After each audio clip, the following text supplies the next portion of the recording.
ہماری طالب علمی کے زمانے میں والد صاحب سفر سے تشریف لائے، ایمبیسیڈر تھی. میں شاید سوم یا چہارم پڑھ رہا تھا، امتحان کا زمانہ تھا. رات میں 2:30-3 بجے آپ تشریف لائے تو میں کتاب لے کر بیٹھا تھا، جس کتاب کا امتحان تھا وہ. تو والد صاحب نے دروازہ کھٹکھٹایا، میں نے اٹھ کر فوراً کھول دیا. جب داخل ہوئے کمرے میں تو دیکھا کہ کتاب کھلی ہے، لائٹ چل رہی ہے. تو مجھے کہا کہ بھائی 2:30-3 بجے آپ کتاب پڑھ رہے ہو؟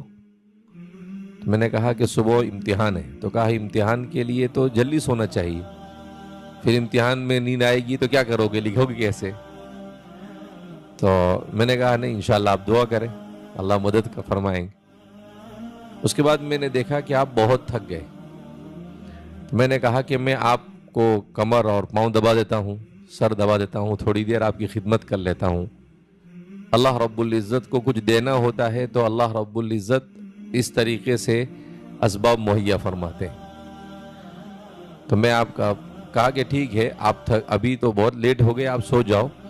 میں نے اصرار کیا، میں آپ کے بدن دبانے لگا اور اس کے بعد کافی دیر ہو گئی. 4:15 بجے والد صاحب کی آنکھ کھلی تو میں خدمت میں مشغول تھا. تو والد صاحب کو بہت تعجب ہوا، وہ بالکل اچانک اٹھ کر بیٹھ گئے اور کہنے لگے کتنے بجے؟ میں نے کہا معلوم نہیں، گھڑی میں دیکھا تو 4:15 بج رہے تھے. کہا کہ عجیب آدمی ہو تم، ابھی امتحان، گرمی کا زمانہ ہے، تھوڑی دیر میں اذان ہوگی تو کب سو گے اور کیسے امتحان دو گے؟ تو میں نے کہا کہ نہیں، کوئی بات نہیں، مجھے بھی خیال نہیں رہا. تو وہ رونے لگے اور روتے روتے میرے سر پر ہاتھ رکھا اور کہا اللہم علمہ الکتاب و تأویلہ. اللہ کا بھی عجیب نظام ہے.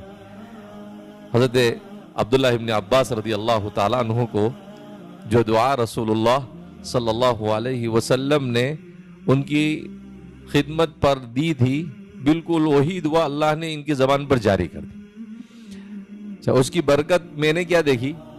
اس کی برکت یہ دیکھی کہ قرآن کے مضامین کھلنے لگے، کہ کہیں بھی تقریر کرنی ہے تو بہت مطالعہ کرنے کی ضرورت نہیں، صرف آیت سوچنی پڑتی ہے کہ کوئی ایک آیت سوچ لو، پھر اس آیت کے اوپر آدھا پون 1 گھنٹہ گفتگو چلتی رہتی، باتیں آتی رہتی. تو میں ہمارے طلباء سے کہا کرتا ہوں کہ ہم لوگوں سے کہتے ہیں، بزرگوں سے، کہ آپ ہمارے لیے دعا کیجیے.